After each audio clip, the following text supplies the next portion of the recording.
എപ്പോഴും തലയും കുത്തി വീണ് വീണ് ഇപ്പൊ എനിക്കത് പുത്തിരി ആയിട്ടുണ്ട്. ഇന്നൊരു ഓഫ് ഡേ ആയതുകൊണ്ട് തന്നെ വീട്ടിൽ പോവാന്ന് വിചാരിച്ചു. എപ്പോഴും അച്ഛമ്മേനെ മാത്രമേ കാണിക്കുന്നുള്ളൂ എന്നുള്ള പരാതിയുണ്ട്.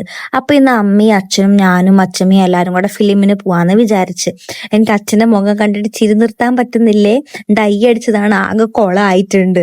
അച്ഛമ്മയും അച്ഛനും അമ്മയും കൂടെ ദൃശ്യത്തിനും ഞാൻ മോളിവുഡ് മൂവീസും കാണാനാണ് കയറിയത്. ആൻഡ് പേഴ്സണലി എനിക്ക് ഫിലിം ഒട്ടും ഇഷ്ടമായില്ല. എനിക്ക് പകുതിക്ക് ഇറങ്ങി പോയാലോ എന്ന് വിചാരിച്ച്. പിന്നെ ഇത് അച്ഛമ്മയുടെ പേഴ്സണൽ അഭിപ്രായമാണ്.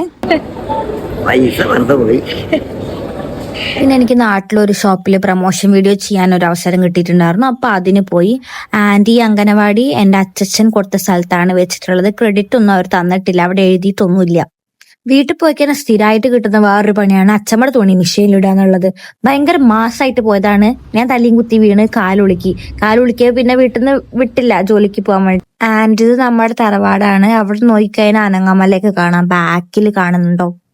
പൊരി വെയിലത്ത് ഇവരെന്നെ കൊണ്ട് ബാലവേല ചെയ്യിപ്പിച്ച് നോക്കിയേ. പാവം, ഞാൻ അത്രമാത്രം കഷ്ടപ്പെടുന്നുണ്ട്.